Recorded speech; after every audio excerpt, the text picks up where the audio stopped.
From the Library of Congress in Washington, D.C.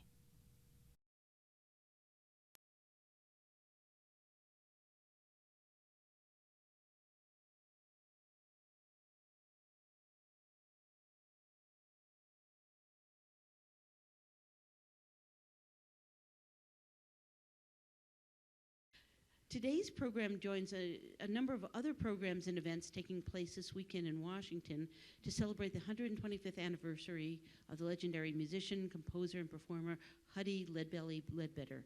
Ledbetter, as he was called professionally, made enormously important contributions to American folk and traditional music, as well as to America's broader cultural landscape. At this event, we're going to highlight these contributions and especially his relationship to the Library of Congress. We're delighted to welcome two members of the Ledbetter family here with us today. Terika Dean is Ledbelly's great-great-niece and a board member of the Leadbelly Foundation. She currently works as a licensing manager for the Leadbelly estate, and she assisted with the recent opening of the exhibit Leadbelly, a musical legacy, right, at the Grammy Museum in Los Angeles, and with a beautiful, just-released Smithsonian CD box set, Leadbelly, the Smithsonian Folkways Collection. Her cousin, yes, thank you. It's done by our, largely by our colleague, Jeff Place at the Smithsonian. Her cousin, Alvin Singh, is an author and entrepreneur who has served as a consultant for Fortune 500 organizations, government, nonprofit organizations, and technology startups. As historical curator for the Leadbelly Archives, Mr. Singh provided material for major Leadbelly's exhibits at the Grammy Museum and the Rock and Roll Hall of Fame. He is the co-author of the book Leadbelly, A Life in Pictures, and he currently lives in South Africa. Right? I'm going to turn over the proceedings now to the to American Folklife Center archivist Todd Harvey, who will lead today's discussion, and we hope to have time for questions at the end of the presentation. So thanks so much for coming, and please join me in welcoming Alvin Singh, Terika Dean, and Todd Harvey for this Botkin lecture, A Bourgeoisie Town, Leadbelly in Washington, D.C. Thank you. Thank you. Thank you very much. Thank you. Thanks everyone for coming. It's great to see so many friends of the Folklife Center and the Library of Congress in the audience. If I know this crowd, there will be questions, and so we'll certainly leave time. This is a really interesting and timely discussion, and I think that I want to say a couple of things. One, a great pleasure of being at the Library of Congress is when you work with materials and then you realize that there are people attached to these materials, that there are living, breathing families and communities attached to them. And such was my pleasure when I met Alvin and Terika a few years ago. And I believe you are siblings, is that correct? Not cousins, for the record.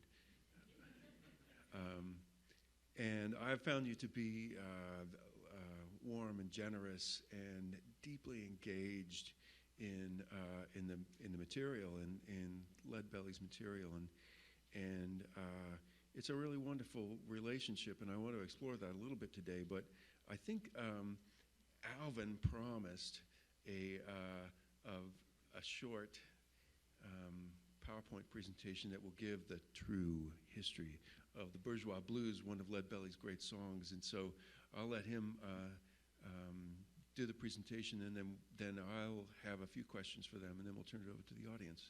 All right. Thank you very much, Todd. Thank you, everyone, for coming. It's a great opportunity to come back into the city. I actually used to live in Washington, D.C., so it's a great time to come back. What I'm going to discuss is very kind of impersonal discussion about the history of Leadbelly and my family. And for me, it starts with this woman, Tiny Robinson, who is my grandmother, who actually lived with Leadbelly as a teenager. She's from Shreveport, Louisiana, and just like Leadbelly is from Louisiana. And her Aunt Martha, who is Leadbelly's wife, called her, as back in those days would say, come to the north in New York City come and stay with us. And so my grandmother, here she is in this picture actually with the late director Gordon Parks during the filming of the movie Leadbelly in 1976. And so my grandmother is the one that started as the nucleus of a lot of this discussion. And as one day in the house, as a young boy, maybe even the age of my daughter right here at 5 years old, I was walking in the living room and I saw this on the wall. And I said, you know, what is that, Grandma? You know, it's very, sticks out like a Mona Lisa in the house. And so she said, oh, that is a prison part. And I kind of paused for a second and said, when did Granddad go to jail? And she said, no, he didn't. That is your Uncle Leadbelly. And this is actually the 1935, 1918 pardon, was the pardon from Governor Pat Neff, who was the governor of Texas. And he actually took office saying that he would never pardon anybody because the predecessor before him had done it a couple of times. And the story is that Leadbelly sort of took this impromptu opportunity when Governor Pat Neff was doing tours throughout the prisons in Texas, and Leadbelly took this sort of chance to write a song on the spot and convince Governor Pat Neff to set him free. And on the last day of his time in office, he actually pardoned Leadbelly. And so I see this on the wall, and then I started to learn a little bit more of the history of Leadbelly himself. And then I started dabbing in more of it throughout the time period of my life, from high school to college and to adulthood. And one of the funny stories that my grandma always tells is the story of the friendship that Leadbelly had with Josh White and Paul Robeson and Pete Seeger and Woody Guthrie and all of these people. And I look at pictures like this one, which is from the archives, where it's in-house. It's not a stage performance. It's not in one of the Carnegie Hall or any place that he would perform at, but it's in an in-house party. And my grandmother would tell the story of how her and Martha would actually, Woody would stay at the house, and after 2 a.m. in the morning, 3 a.m. in the morning, they would have to kick him out. And not knowing that years later, he's one of the pioneers of American folk music. And she actually jokes to say that she wished she saved some of his lyrics that he would write in the living room and on a piece of paper and doodling and everything. And so the story of Woody Guthrie and the friendship of Woody Guthrie and Leadbelly is very interesting, being that at the time period in the 1940s, where America was dealing with a lot of different racial tension and throughout the rest of the country, but yet Woody Guthrie's from Oklahoma and Leadbelly's from Louisiana, and they're living in New York City, and they would perform together at different venues and places. And so then I started learning a little bit more about Leadbelly's music, and what I came to conclusion is that Leadbelly is a human jukebox. He would have almost, I think here at 500 songs in the music catalog here at Library of Congress itself. And it started with him doing the recordings for the Lomaxes when they would travel to various places in the South, and they would collect all of these songs that they thought that was being lost in American history. And so Leadbelly had these songs all in his head. He didn't write too many songs down on paper, but he had them memorized in his head, and he made his own version to a lot of the songs that he heard over time, in prison, throughout traveling. When he played with Blind Lemon Jefferson in his early years, he would go around the country and he would pick up all of these different songs and different sort of stanzas, and he had his own versions to them. And in Leadbelly, he did music for everyone. He did music for children, which he really preferred to play for. That was his most popular favorite audience. But he did work songs. He did protest songs. He did blues. He did folk. He did so many different types of genre music in his whole catalog that you can see why it appealed to such a wide audience whenever he would go anywhere. So if he can go to a local elementary school. The children loved his songs. And then if he was to go to a workers' party, people would love those songs because they knew that Leadbelly lived that life. They knew that he actually sort of lived the life that he sung. And the topic today is called Bourgeois Town. And one of his most popular songs is the Bourgeois Blues. And so one of the type of genre songs that some people say is, they say political songs. But I asked my grandmother, you know, what was Leadbelly's political affiliations, or what do we know about it? You know, there's always been the history of Pete Seeger and Woody Guthrie's affiliations, but she said he didn't. She said that he was not that type of person to really voice a whole lot of politics, but he did read the newspaper, and he would make songs of the times of what was happening in the news. And so there's a list of his songs, so I call them current affair songs. So it wasn't so much of him trying to politicize anything, but as much as being a sort of news broadcaster of what was going on. So he's got songs on the Scottsboro Boys. He wrote songs about Adolf Hitler. He wrote songs Titanic. We just found inside the box set is an unreleased song of Queen Elizabeth, Princess Elizabeth at the time, her wedding that he had wrote. Jean Harlow, Howard Hughes, Franklin D. Roosevelt, so many different individuals that he wrote about and he sung about because it was the current affairs at the time. And even here, you can see this is found in the Library of Congress catalogs as well, is a sort of I think it's a kind of a play card against a documentation of the Hindenburg disaster. So this was a song that he had wrote in 1937 in June. We're going to talk about that actually, because that's going to be, it seems like a popular month for Leadbelly at that time. So in June 1937, this is showing that he had recorded a song for the Library of Congress of the title of the song, Hindenburg Disaster. Do you see the location of the recording? Even though it's scratched out, it's accurate. The Coolidge Auditorium, which is right next door, and so we're almost in exactly the same spot where he recorded. Yeah, wow, see. And see, that leads into sort of this relationship that Leadbelly have with the Lomaxes, the Library of Congress, and Washington, D.C. Here's a picture of young Alan Lomax, who would go along with his father during these recordings and sort of his father's protege. And when Leadbelly would sing the songs, Alan would type the songs. And this is the sort of format that Lomax would use throughout his recordings across the world, from Asia to Australia to India to many different, you know, the South and Canada and Caribbean, all of these places. He sort of used the same format of typing, recording, and documenting different songs from around the world. And so Lomax and Leadbelly, one time in 1937, were looking for accommodations for Leadbelly here in Washington, D.C. And while they were here, Leadbelly and his wife, Martha, were sort of kicked out.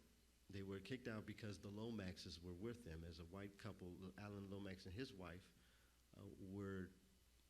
they were told by the landlord they don't want anybody in here. And so a friend of theirs at the time, Mary Elizabeth Barnacle, who was based in Connecticut, had said, "Oh, this is a bourgeois town."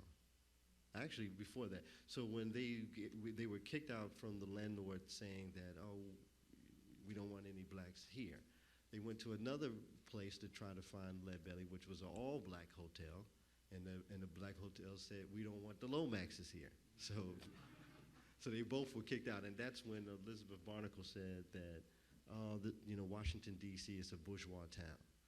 And that, to me, I think it was not unique that Leadbelly's experience of racism or Jim Crow or discrimination, but the word itself, bourgeois. He had never, it kind of stuck to him. And so on the spot, he wrote a song, The Bourgeois Blues. And he wrote about that experience, and he wrote about what it meant to him. And he wanted the broadcast to listen to other people to know about that. here's some of the lyrics from that exact song, Home of the Brave, Land of the Free, I don't want to be mistreated by no bourgeoisie. And you can see that Leadbelly, he took something that he had just learned and then he put it into a song immediately because that was the talent that he had. And then at the end he says, going to spread the news all around. So here is a small timeline. If we look back, some of the songs that I had wrote, what I thought was unique when I started to put some of his songs that I call those current affair songs in a sort of timeline, and we see the Titanic in 1912, and then we see the Scottsboro Boys trial in 1931. Then we see the rise of Adolf Hitler in Germany in 1934. Leadbelly was released from Angola State Prison Farm in 1935.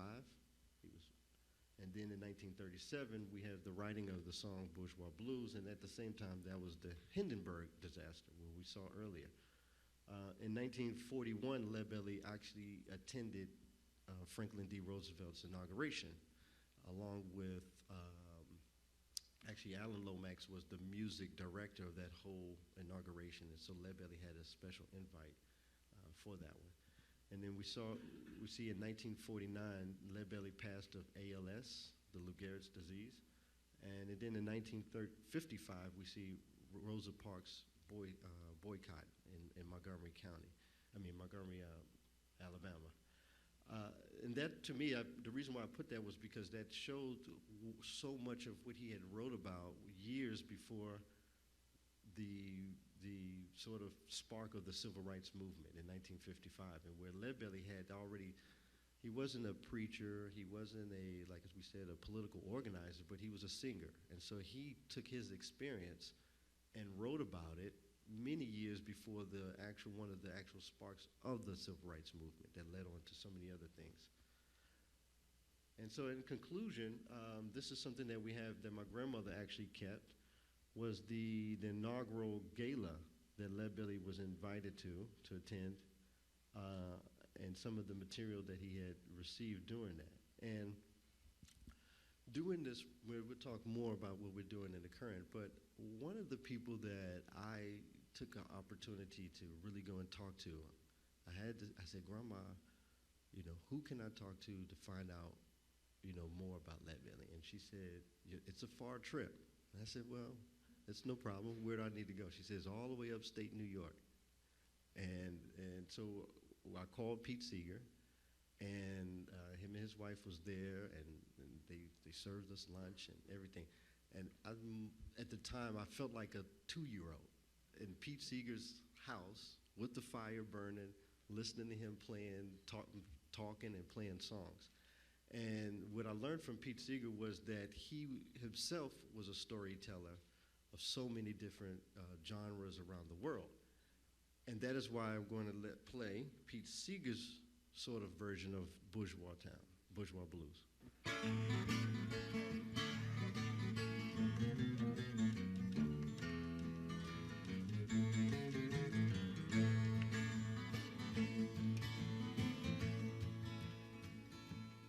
1937, Huddie Ledbetter was asked to come and record for the Library of Congress. Alan Lomax, the young curator of the Folkways Collection, recorded him all day. And in the evening, they wanted to have a party. 1937. They were kicked out. They had a racial party.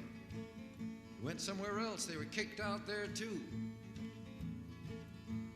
Alan Lomax says, oh, Huddie, don't feel badly. Washington's a bourgeois town. Me and my wife went all over town. Everywhere we went, the people turned us down. That is a bourgeois town. That is a bourgeois town. I got the bourgeois blues. I'm gonna spread the news all around. Player.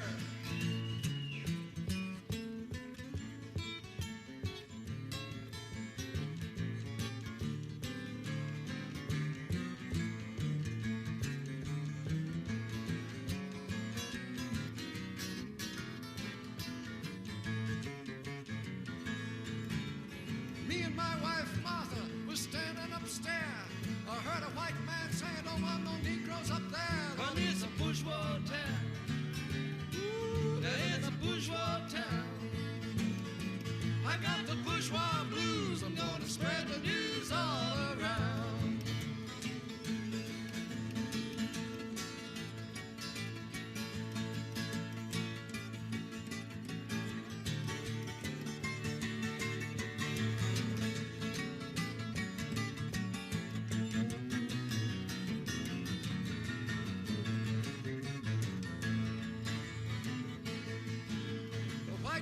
Washington, they know how to chuck a colored man a nickel just to see him bow. Oh, it's a bourgeois town.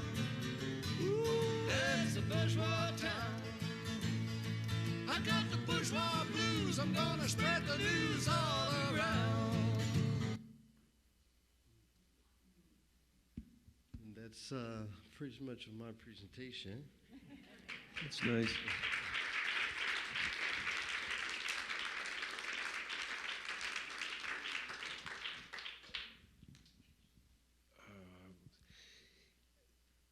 It sounds like Pete put his banjo down for a 12-string in that performance, didn't he?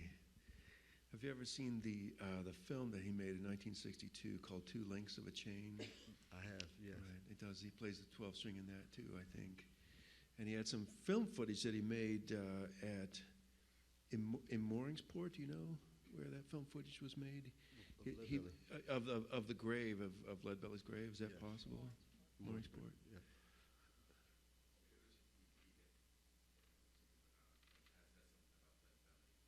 Indeed, indeed.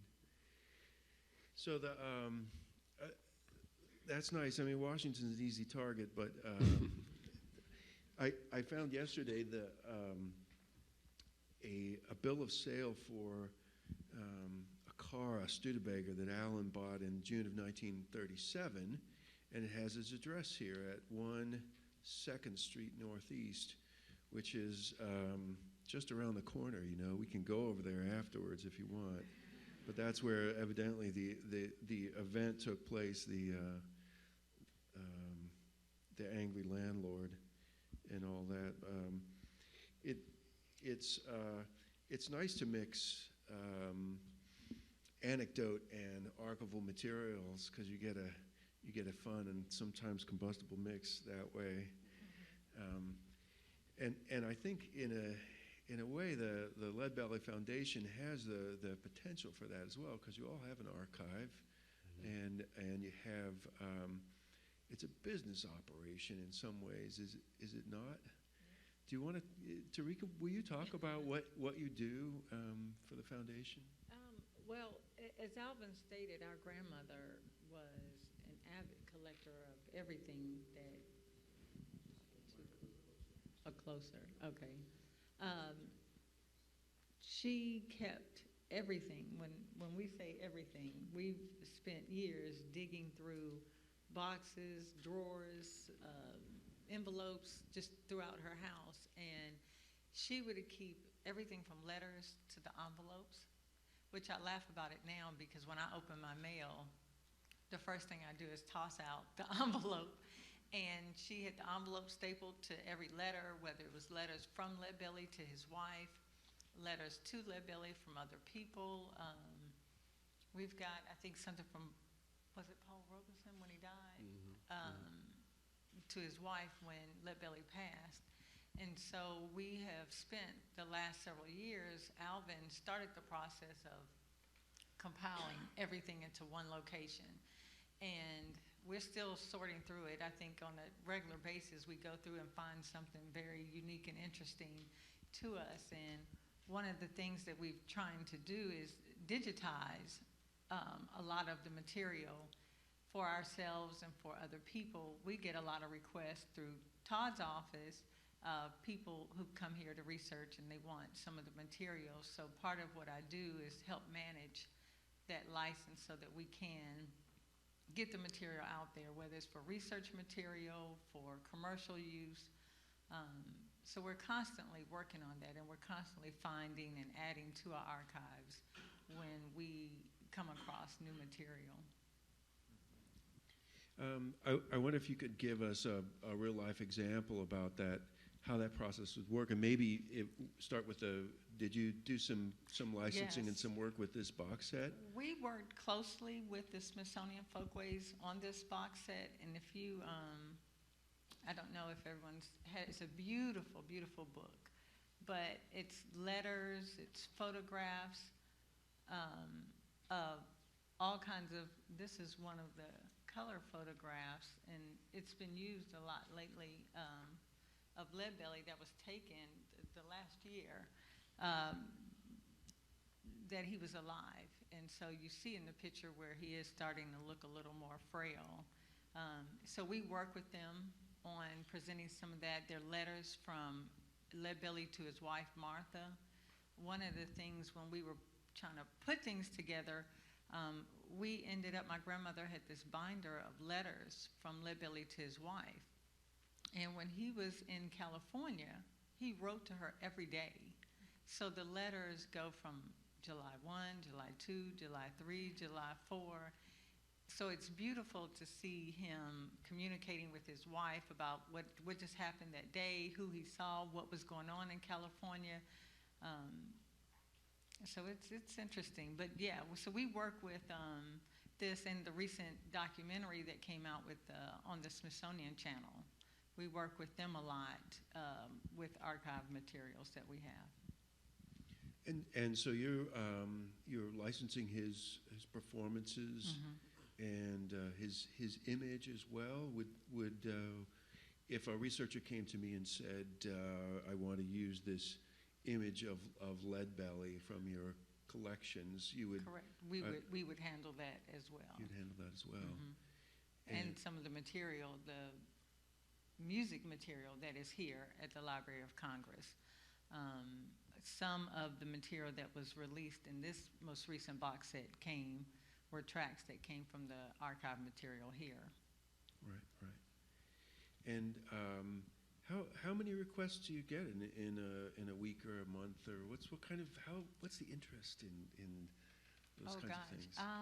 I think for years my grandmother handled it, so we didn't know what it was, and I think for me, I didn't think that, I didn't know the magnitude of it.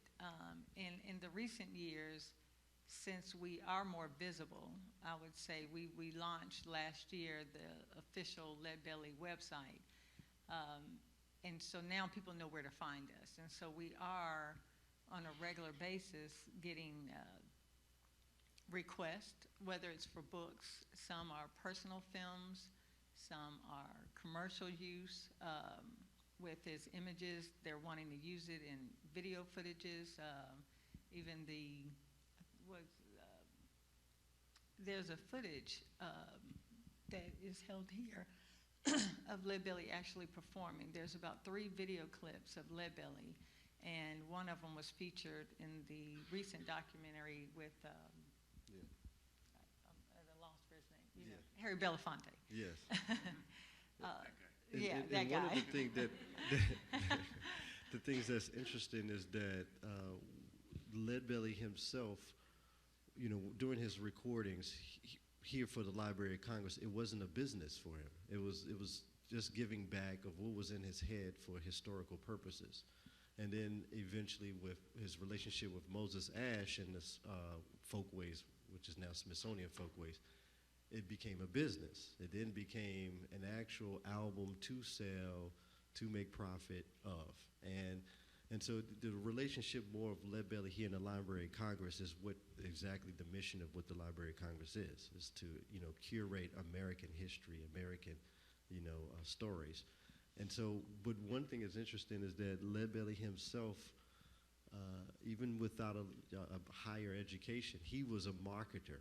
Just to call yourself the king of the 12-string guitar, already, you know, you sort of set the tone that there's no one else after that. And so that's that. And so, like Terika said, with my grandmother, for so long she had this material and she knew the story. And then eventually, as the request, there was a surge in the early 1990s where Nirvana and the grunge and rock and roll musicians were remaking some of his songs. And so my grandmother, and actually people were visiting Leadbelly's gravesite and taking pictures of it. It was people like Allen Ginsberg and Robert Plant and so many people. But the gravesite at the time was not even a tombstone. And so with that, she set up the memorial fund, put the ads in the back of a blues magazines, send $10, and eventually that's where we have a tombstone today for Leadbelly that is this proper dedication towards him. And so from there, that's the sort of what is next, and so now we've given him a proper honor. What is next? And that's where we're at in 2015. Just real quick, since he mentioned the gravesite, every year, well, for the last 4 years, our foundation has been doing a Leadbelly tribute and parade that goes from town into where Shiloh Baptist Church, which is where he's buried. And so it's a marker point, and we get pictures all the time where people send us or alerts from websites where it's a stopping place for people. People are driving through Shreveport, and the thing to do is to go see Leadbelly's grave. And so they actually do this festival where everyone annually comes by and sit at his grave and they perform. And it's a great tribute to him, and it's been nice to see that. And this year we had a great crowd. It was actually last weekend in Shreveport, Louisiana. So it's part of our foundation mission is to continue the education of Leadbelly and his music, but also to provide scholarships. And so from the estate side as well is just continuing to promote who Leadbelly is and his legacy to those who know it and to those who don't know it. So we'd have a new generation of people who are aware of Leadbelly's music and influence. Well, what do you say to someone who doesn't know Leadbelly? Who was Leadbelly? What's the elevator speech? Well, I normally say what George Harrison says, no Leadbelly, no Beatles. And 4 words. Yeah, he did. And actually, my grandmother said that a few months before George Harrison had passed away, that he had requested to play the guitar at a performance that he wanted to play. And she was going to give it to him, but I think he got sick. But when Kurt Cobain requested, I don't know if she was so quick to respond, Well, what is next? Without breaking any confidences about your plans, it's very interesting. How do you promote, in a sense, how do you brand? That's not a bad word, is it? How do you brand Leadbelly as we move forward? Well, what's interesting is one of the taglines that the Smithsonian Channel used for the documentary was the most influential musician you've never heard of, because his music has influenced a lot of people in the music that we have today, but a lot of people don't know where Goodnight Irene came from, or Midnight Special, or Black Betty. So for us, I think we're trying to continue to develop a brand that lets people know who Leadbelly is, let people know where you can find more about him, and it's continuing with projects. Our foundation is working on our own documentary that we're hoping will be released soon that tells you more about the man, who Leadbelly was, how he lived, what he liked and what he didn't like, and some of the misconceptions that are out there about him. And with the concert that we have tomorrow, it's a great way for people who probably know the Robert Plant and the Alison Krauss crowd to now know who influenced them and know where that background came from. That's well said. What about your archives? How is the work coming with that? Well, the archives is an ongoing thing. He's just found something new himself that it is. With the archives, the way that I've looked at it is there's a period of when Leadbelly was alive, which he was born in 1889 and died in 1949. And then there's the period from 1949 to all of the things that's happened afterwards. And so there's actually been more material since he's passed than it was the material that he was alive. And so, but then you have to then break it up from there. So there's a time period of the 60s when people like Joan Baez and Bob Dylan and Pete Seeger were using this music, and then the 70s when Led Zeppelin and the rock era was doing it. And so you're constantly collecting articles and materials and albums and things like that. And so for us, we're always, looking to go to find more. And so now we're in a digital age. It's taking these sort of letters and these paper material and put them into digital archives. And actually, what we want to do eventually is do a traveling exhibit so that more people can see this in the schools and in the libraries across the world. And I know that we would love to be a part of the documentary that you're doing. Anything that we can do You're in it. to help with that. But really, in a sense, what's the Library of Congress's role? What's the right relationship so that we continue to be good stewards of the material and respectful of the legacy? What should we be doing? Well, I know one thing that what we want to accomplish with our archives is, again, create that digital database.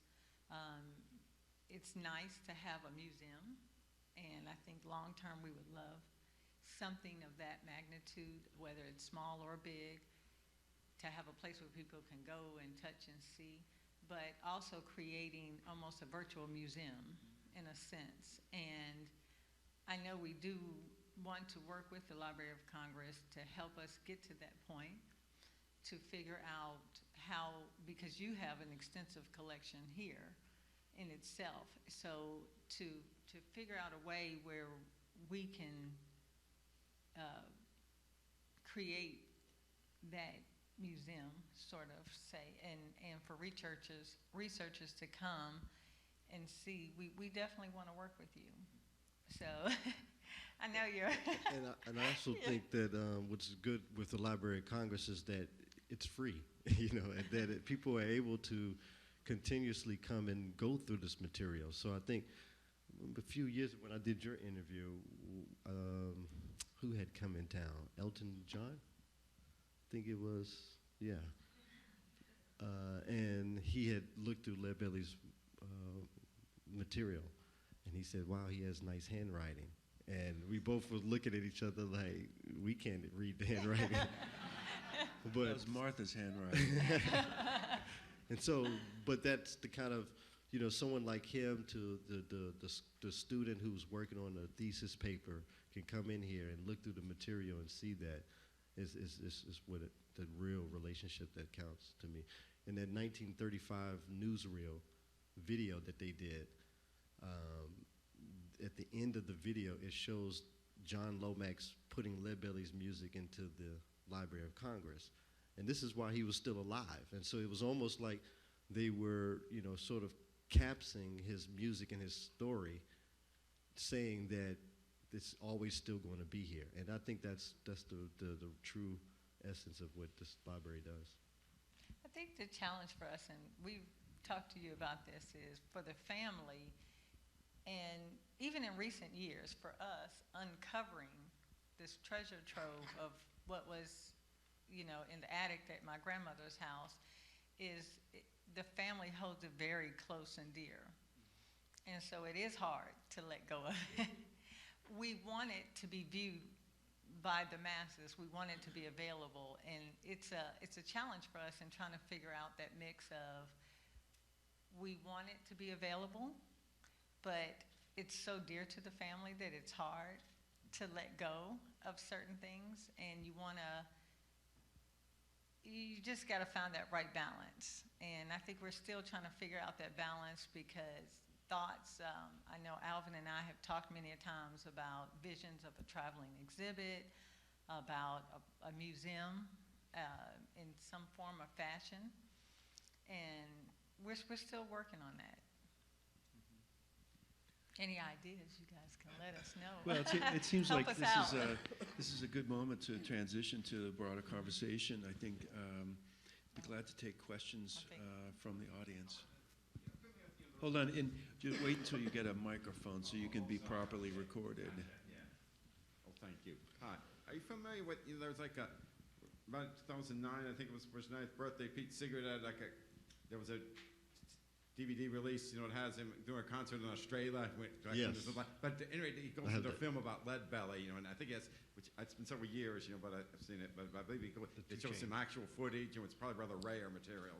But actually, that's something that's one place where I know it's available. That I think you can still buy that DVD. You can see, but you know what I'm talking about. Mm-hmm. Okay, good, because it's one place I know. It's probably rather, I don't know how hard, easy to get, but it does feature, actually features some actual footage, That was that's a DVD of a performance of Pete Seeger in Australia. 1963, and it features an actual film. Right, he's talking about the links to the 2 Chainz at That's the right. end. They must have shown that film. Right, and so that's a great. Is it the links to 2 Chainz? Yeah, that is. Okay, maybe because it's 63. Yeah. 2 links of a chain. Right. But it's in Australia, and okay, when he was blacklisted, I guess Leadbelly might have been in, considering similar to some Bourgeois blues or whatever might be under scrutiny, or his work might be under scrutiny at that easily enough at the blacklisted era. Come to think of it, So. Mm-hmm. All right, thanks for your question. There's a gentleman in the back.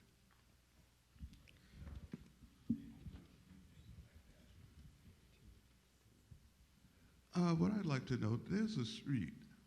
Well, there's 2 streets in Alexandria, and one is called Herbert, and the other one is called Ledbetter. And I wanted to know if he had any connection with Alexandria. Here in Washington, D.C.? Yeah, in Alexandria, Virginia, there are 2 streets like in the Mount of Commonwealth, and they bear his name or a similarity, or maybe someone else. You don't know if there's any connection. Not that I've known. You should go check it out. It's right, if you know where the Birchmere is, it's down the street from there. In Northern Virginia, okay. Yeah. We'll put it on the walking tour. Yeah. Ledbetter Street. They do have Ledbetter Heights named for him in Shreveport. Any other questions?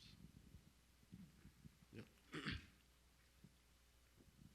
Hi, I was just wondering, there's a kind of, divide when it comes to certain songs.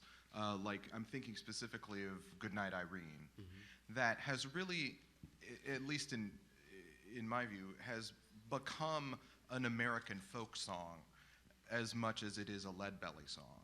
And that I'm wondering how you feel about once a song gets to the point where it's really part of the common consciousness, how does that affect the kind of work that you do, where people know the song but don't know where it came from necessarily? It becomes sort of part of everyone's inner jukebox and part of America's, thinking about what a song is.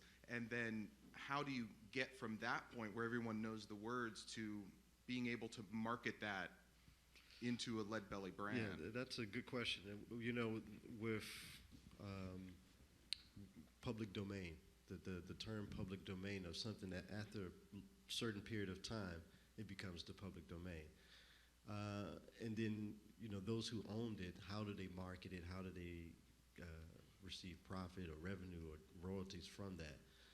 And that it's no clear answer to that, because just as you said, the good side is that people are knowing about something, and then the other side is that how do they know where it came from? So let's say, for example, the song Black Betty, Ram Jam, it plays almost in every stadium and basketball stadium around the country, and then I think Volkswagen even had a Super Bowl commercial of Black Betty, but it's not Leadbelly's version. And so, but clearly if you did this research, you would know that it's a Leadbelly song.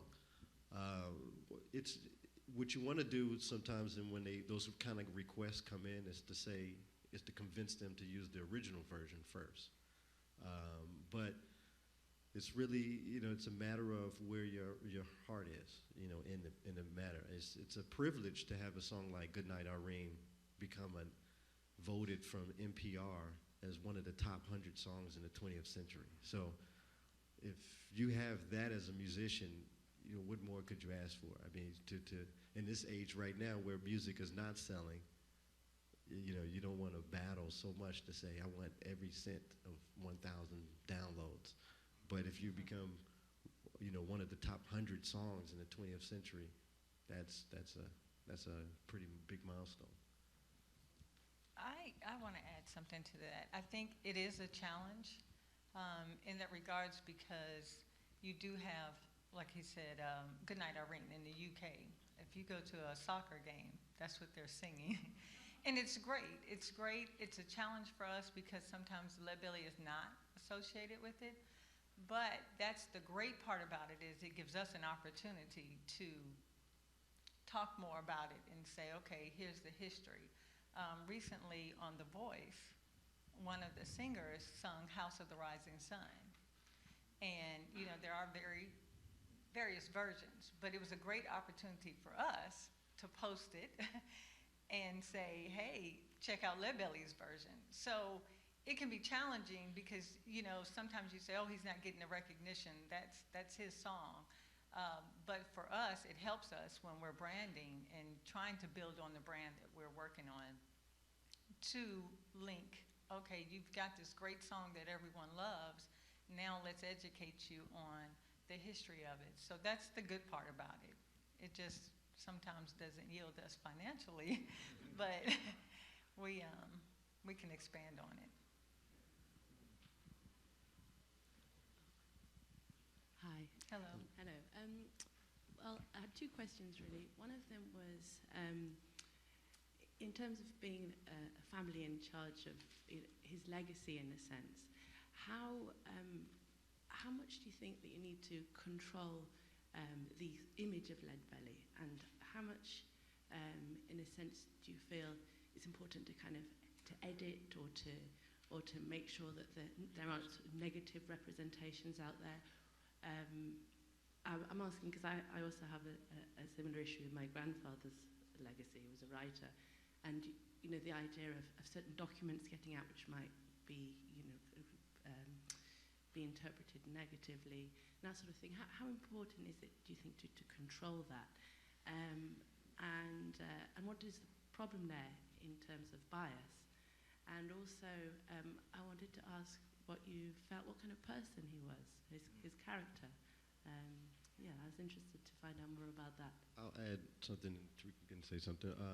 So with the image, that was one of the things that was my grandmother's personal mission, because Leadbelly, he did go to prison twice, and the stories behind Leadbelly have always projected him to be a bad guy, and this monster, and this untamed guy. But if you look at many of his pictures, he's wearing his suit, he's got his bow tie, and he always projected an image of someone that took his career professionally seriously. But it never stopped the media for writing things. I mean, even Life magazine used, derogatory terms to talk about Leadbelly while he was alive, But the way you can't really control it. What you do is you provide the counter information. And from the family, our source is the grandmother, and Pete Seeger, and people who lived with him and knew him, and, Nora Guthrie, and, what did her dad say, and her mom say, and things like that. And so in different public mediums, though, my sort of policy is to treat it as if you were at my living room. If we were to have a discussion, you can have your opinion, you can have your perspective, but, just be respectful of each other. And so him as a person, someone is in the room that actually knew him was my father. And he was a little boy at the time, and my dad even tells the stories of how Leadbelly was the best babysitter because he can play the guitar, and he just seemed so lively to a lot of the children. And that's one of the best things that I like, is to see how people treat children and other children's, people's children.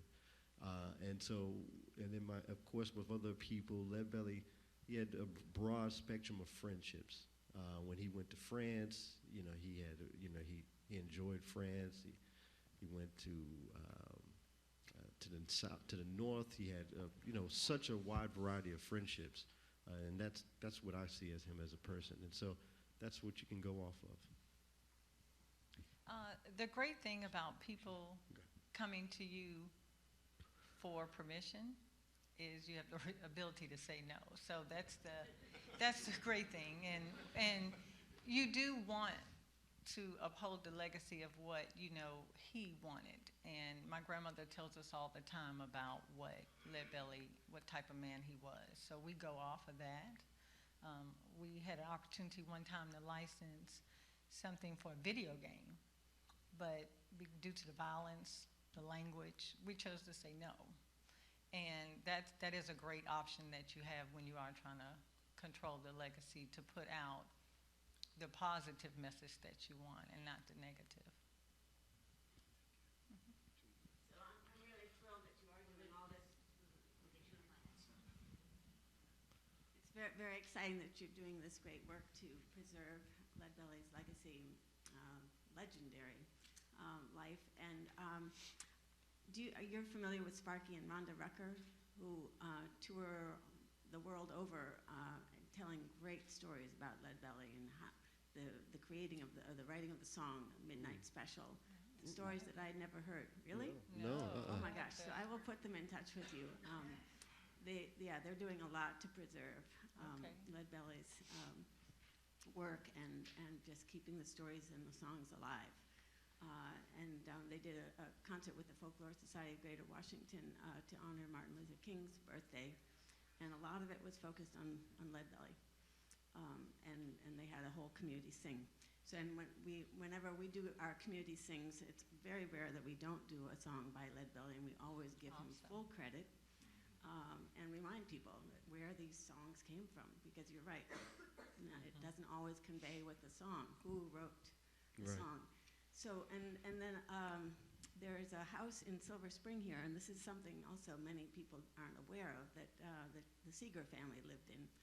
And Peggy Seeger came and did a house concert there some years ago, and described sitting on the balcony overlooking the living room. She and her brother Mike, Pete's half brother and sister, and around the fireplace were gathered Alan Lomax, Leadbelly, Woody Guthrie, Charles, and Pete Seeger, swapping songs and stories. So that's something that is local to this DC area. Now, one last thing is that I'm working on a project, and I would love to have the Leadbelly Foundation involved in this in whatever way, just going into prisons and getting especially youth and women writing poetry. The Free Minds Book Club and Writing Workshop is local to DC, and we're featured on the front page of the Washington Post in late February. So the idea is to take those poems and provide song settings for them, working with major performing artists, recording artists, and raise money to bring more arts into our prisons and correctional facilities, detention centers, to support a second chance. Right. And I think Leadbelly would certainly be in favor of that. Yeah. He was given that second chance, and we're so glad he was. Yes. Well, we'd love to talk to you afterwards. Okay, Yes.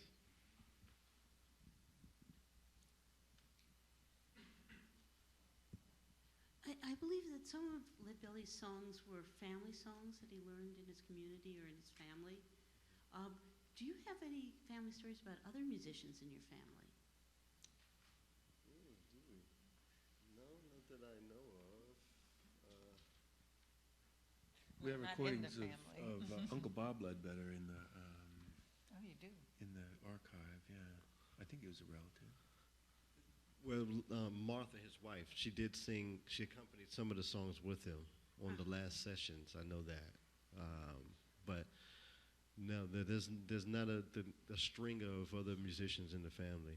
He started it first in the church that his parents had co-founded in Mount Shiloh, where he's buried now, and he was just playing the organ, and that was sort of his initial start. I don't think they.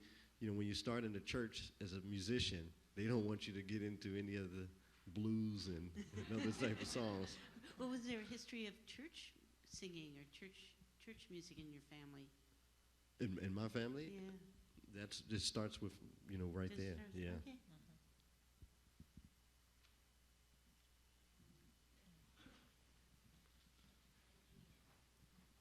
I want to follow up a little bit on what Busy brought up. That Busy was saying that Sparky and Rhonda Rucker sing a lot of Leadbelly and talk about him. Busy, or rather, Sparky and Rhonda Rucker are stalwarts of the folk music community. I also really grew up musically and have stayed in that whole community my whole life. And Leadbelly is not someone that's ever been absent from my thoughts, even as a child. He's been somebody that's really been sustained by a lot of really, really great musicians in folk music.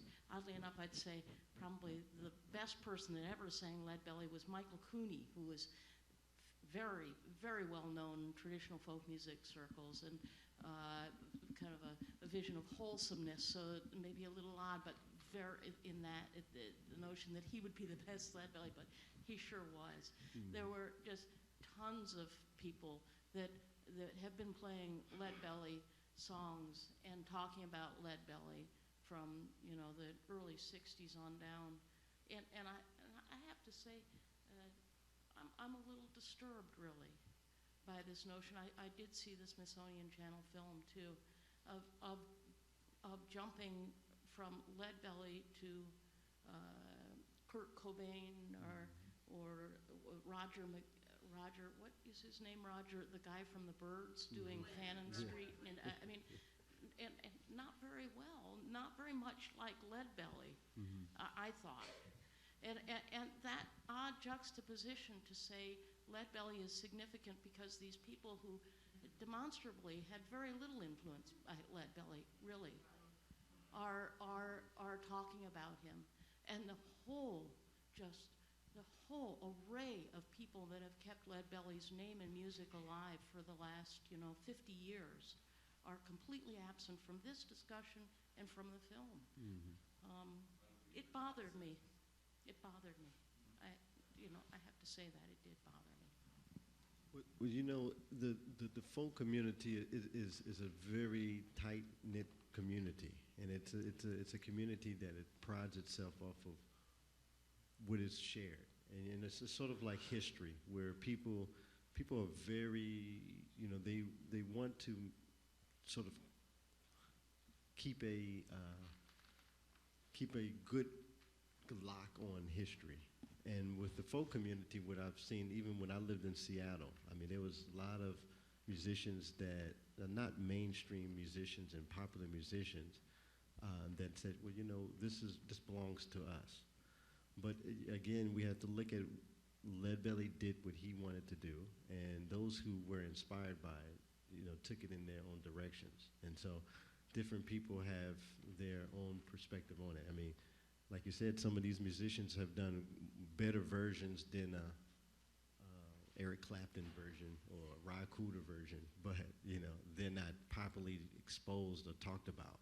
But it doesn't stop the folk community from doing it, and that's what's good, is that it doesn't suppress that community because they still know where it comes from. So I understand what you mean. I think it's time for us to let our colleagues get back to their desks. So I want to thank Alvin and Terika and the whole Leadbelly family for taking time out of your weekend.